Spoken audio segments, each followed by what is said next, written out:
Students, আজ আমরা শুরু করব পরিবেশ বিজ্ঞান সপ্তম শ্রেণীর 206 পাতায় যে 13 নম্বর স্কুলটা আছে সোদপুর, 213 নম্বর যে পাতায় যে স্কুলটা আছে সোদপুর হাই স্কুল, সেই স্কুলটা আজকে আমরা শুরু করতে চলেছি। তো আমাদের এই স্কুলের প্রথম যে কোশ্চেনটা দিয়েছে ফিজিক্যাল সায়েন্সের প্রথম যে কোশ্চেনটা, যে 10 ডিগ্রি ফারেনহাইটের মান 10 ডিগ্রি সেলসিয়াসের মান ফারেনহাইট স্কেলে কত হবে। তো আমাদের এইটা কোন সূত্রে পাঠাতে হবে, এটাকে আমাদের পাঠাতে হবে c/5 = f-32/9। দেখে নাও এখানে করা আছে যে c/5 = f-32/9, মানে সি এর মান কত 10, 10/5, 5 2 10 কাটাকাটি করলাম, এখানে যা ছিল তাই আছে, 9 2 কত 18, তাহলে f-32 = কত হবে 18 হবে। তাহলে -32 যদি গেলে +32, 18 আর 32 কত হচ্ছে 50 ডিগ্রি ফারেনহাইট। তাহলে উত্তর কত হবে, উত্তর কিন্তু হবে তোমাদের 50 ডিগ্রি ফারেনহাইট। ঠিক আছে, উত্তর হবে 50 ডিগ্রি ফারেনহাইট। বলছে 23 সোডিয়াম 23 11, পরমাণু ক্রমাঙ্ক 11 হবে, আর নিউটন সংখ্যা 23 থেকে 11 বাদ দিলে 12 হয়। তাহলে 11 আর 12 অ্যান্সার, অপশান বি হচ্ছে রাইট অ্যান্সার। ঠিক আছে, তারপরে দেখো কী বলেছে, যে পদার্থের অবস্থা পরিবর্তনের সময় পদার্থের ড্যাশ অপরিবর্তিত থাকে। এটা হচ্ছে উষ্ণতা, উষ্ণতা বা তাপমাত্রা যেটাই বলো সেটাই কিন্তু অপরিবর্তিত থাকে। ঠিক আছে, সিরিজ পদ্ধতিতে আপেক্ষিক তাপের একক কী, ক্যালোরি পার গ্রাম। বলছে নাইট্রেট ও কার্বনেট বাইকার্বনেট মূলকের সংকেত হল যথাক্রমে, নাইট্রেট বলছে NO3- আর বাইকার্বনেট বলছে HCO3-। ঠিক আছে, বলছে ক্যালসিয়াম কার্বনেটে মোট পরমাণুর সংখ্যা কয়টি, তো পরমাণুর সংখ্যা কত হবে 5টি। সমান ভরের জল এবং দুধের উষ্ণতা সমপরিমাণ বৃদ্ধি করতে হলে সমান পরিমাণ তাপ লাগবে। দেখো সমান ভরের কি জল আর দুধ আছে, আলাদা আলাদা উপাদান দিয়ে তৈরি, আর হচ্ছে আমাদের তাপমাত্রা কিন্তু উপাদানের উপর ডিপেন্ড করে, তাহলে এটা হচ্ছে মিথ্যে হবে। 4 দাগের কোশ্চেন, একাধিক পরমাণুযুক্ত পলিঅ্যাটমিক একটি ক্যাটায়নের নাম ও সংকেত লেখো। তাহলে উত্তর হবে NH+, NH4+। বলছে 0 ডিগ্রি সেন্টিগ্রেড এর 5 গ্রাম বরফকে কত পরিমাণ তাপ দিলে 0 ডিগ্রি সেন্টিগ্রেড এর 5 গ্রাম জলে পরিণত হবে। তাহলে বরফ থেকে জল 5 গ্রাম, তাহলে 5 × 80, তার মানে 5টা 40, মানে 400 ক্যালোরি। ঠিক আছে, একটি বস্তু উষ্ণতা 60 ডিগ্রি ফারেনহাইট থেকে 76.8 ডিগ্রি ফারেনহাইট হলো, এই তাপমাত্রা বৃদ্ধির মান সেলসিয়াস স্কেলে কত হবে। সেটা কত হবে, তাহলে 76.8 থেকে 60 ডিগ্রি বাদ চলে যাবে, তাহলে কত হবে দেখো 76.8 তাকে 67 বাদ দিয়ে দাও, দিলে তোমরা কত পাবে, এখান থেকে পাবে তোমরা 76.8 থেকে 67 বাদ গেলে 10.8 এত ডিগ্রি ফারেনহাইট। ঠিক আছে, বলেছে যে এই তাপমাত্রা বৃদ্ধির মান সেলসিয়াস স্কেলে কত হবে। এখন এই 10.8 ডিগ্রি সেন্টিগ্রেড এই উষ্ণতা বৃদ্ধির মানটা যদি আমরা সেলসিয়াস স্কেলে দেখি, বৃদ্ধির মান বলেছে, তাই এই সেলসিয়াস স্কেলে এই বৃদ্ধির মান কত হবে 10.8 বাই 10 তুললাম বলে বাই 10 দিলাম একটা, ঠিক আছে, ইন্টু 5/9 দিয়ে গুণ করো, 9 দিয়ে কাটাকাটি করলে কত হচ্ছে 6 ডিগ্রি সেন্টিগ্রেড। 6 ডিগ্রি সেন্টিগ্রেড উত্তর হবে। ঠিক আছে, 6 ডিগ্রি সেন্টিগ্রেড। শীত প্রধান দেশে প্রচণ্ড ঠান্ডায় বরফ জমে গেলে অনেক সময় বরফে লবণ যোগ করা হয় কেন। এটা তোমরা পেয়ে যাবে পেজ নাম্বার 21 রায়মার্টিন বইতে তোমরা এটা পেয়ে যাবে। ঠিক আছে, রায়মার্টিন বইতে তোমরা এই প্রশ্নের উত্তরটা পেয়ে যাবে। দেখে নাও উত্তরটা কী হবে, এই যে দেওয়া আছে।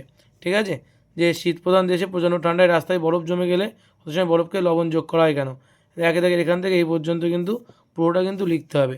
ঠিক আছে, নেক্সট কোশ্চেন কী বলছে দেখো, নেক্সট কোশ্চেন বলছে যে ফুটন্ত জল এবং 100 ডিগ্রি সেন্টিগ্রেড উষ্ণতার বাষ্পের মধ্যে কোনটিতে বেশি হাত পুড়বে।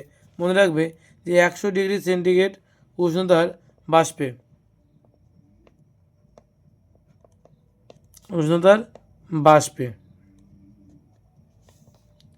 তারপর বলেছে দেখো সমতবিধান করো, Ab + H2O, তাহলে এটা কত হবে 3Fe + 4H2O বিক্রিয়া করলে Fe3O4 + 4H2O হয়। 4H2O বলছি কেন 4H2, ঠিক আছে, H2 + Br2 2HBr, এটা এই বিক্রিয়া থেকে কী জানা যায়, এটা হচ্ছে সংযোজন বিক্রিয়া। কী ধরনের বিক্রিয়া, সংযোজন বিক্রিয়া বলা হয় এগুলোকে, সংযোজন বিক্রিয়া বা প্রত্যক্ষ সংযোগ বিক্রিয়াও বলতে পারো। ঠিক আছে, এর নাম কি সংযোজন বিক্রিয়া বা প্রত্যক্ষ সংযোগ বিক্রিয়া। তারপরে দেখো কী বলেছে, শীত দাগে বলেছে KClO3, এটা বিক্রিয়া করলে কী উৎপন্ন করবে 2KCl প্লাস 3O2, ঠিক আছে। আর একটা বলেছে FeSO4, বলছে FeSO4 প্লাস BaCl2, এটা বিক্রিয়া করলে তৈরি করবে FeCl2 প্লাস BaSO4, ঠিক আছে, এটা তৈরি করবে কিন্তু। বলছে বিক্রিয়া দুটি সম্পূর্ণ করে কোন ধরনের বিক্রিয়া উল্লেখ করো। প্রথম বিক্রিয়া যেটা আছে সেটা কিন্তু কী বিক্রিয়া? বিয়োজন বিক্রিয়া। প্রথম যে বিক্রিয়াটা 1 নম্বর যেটা, সেটাকে বলা হয় বিয়োজন বিক্রিয়া, বিয়োজন বিক্রিয়া। এবং 2 নম্বর যেটা শেষ করলাম সেই বিক্রিয়া বলা হয় বিনিময় বিক্রিয়া। কী বিক্রিয়া? বিনিময়, ঠিক আছে, তাকে বলা হচ্ছে বিনিময় বিক্রিয়া। এই ছিল আমাদের ফিজিক্যাল সায়েন্সের, সোদপুরের ফিজিক্যাল সায়েন্সের পার্ট। এবার আমরা দেখব লাইফ সায়েন্সের পার্টে কোনটার কি উত্তর হয়, ঠিক আছে। চলো দেখে নেওয়া যাক কী বলেছে। রক্তে প্লাজমায় উপস্থিত প্রোটনটি কোনটি? রক্তের প্লাজমায় উপস্থিত আছে 5 রিনোজেন, ঠিক আছে, অপশান ডি 5 রিনোজেন হচ্ছে সঠিক অ্যান্সার। বলছে মানবদেহে ম্যারাজমাস কিসের অভাবে ঘটে? বলছে প্রোটিন এবং শক্তি, প্রোটিন এবং শক্তির অভাবে ঘটে। হলুদ রঙের লাড্ডুতে থাকে ক্ষতিকারক কৃত্রিম রঙ কোনটি? Metanil yellow. দূষিত জল দ্বারা সৃষ্টি যকৃতের একটি ব্যাধি কোনটি? যকৃতের ব্যাধি হচ্ছে জন্ডিস, ঠিক আছে। গলগণ্ড রোগের কারণ কী? হচ্ছে গলগণ্ড রোগের কারণটা হচ্ছে কোন খনিজ লবণের অভাবে হয়? আয়োডিন। কিসের অভাবে হয়? আয়োডিন। বলছে গাছের খাদ্য তৈরির সময় ড্যাশ ভেঙে অক্সিজেন তৈরি হয়। উত্তর হবে জল বা H2O। দেহের ওজন স্বাভাবিক হলে দেহ বা সূচকের মান ড্যাশের হয়, এটা কত হবে? এটা হচ্ছে 18.5 থেকে 25-এর মধ্যে হয়, ঠিক আছে। বলছে মানুষের মস্তিষ্কে উপস্থিত অবস্থিত তরল পদার্থের নাম কি? SCF, cerebro spinal fluid. কী নাম? Cerebro spinal fluid. দেখে নাও, সেরিব্রো স্পাইনাল ফ্লুইড। বলছে মানুষের উচ্চ রক্তচাপের জন্য কোন খনিজ মৌল দায়ী? এটা হবে সোডিয়াম, ঠিক আছে। এবং বলছে ঢেঁকিঝাটার চালে কোন ভিটামিন থাকে? এটা হচ্ছে ভিটামিন বি কমপ্লেক্স, এটা হবে ভিটামিন বি কমপ্লেক্স। এই ছিল আমাদের 13 নম্বর যে স্কুলটা, সোদপুর হাই স্কুল, সেই স্কুলের কোশ্চেনগুলো সব করলাম আমরা, ঠিক আছে। নেক্সট দিন আমরা দেখব 14 নম্বর যে স্কুলটা আছে সেই স্কুলটা। তোমরা এখনও যারা এই ভিডিওটা লাইক শেয়ার এবং সাবস্ক্রাইব করোনি অবশ্যই করে দেবে, ঠিক আছে। এবং যারা এখন আমাদের হোয়াটসঅ্যাপ এবং টেলিগ্রাম চ্যানেলে যুক্ত হয়ে যাওনি অবশ্যই যুক্ত হয়ে যাবে। আজ এই পর্যন্তই, দেখা হবে নেক্সট আমাদের যে স্কুলটা আছে উলুবেড়িয়া হাই স্কুল, 14 নম্বর যে স্কুলটা 7ম শ্রেণীর, সেই স্কুলটা নিয়ে তোমাদের কাছে আবার আসবো, ঠিক আছে।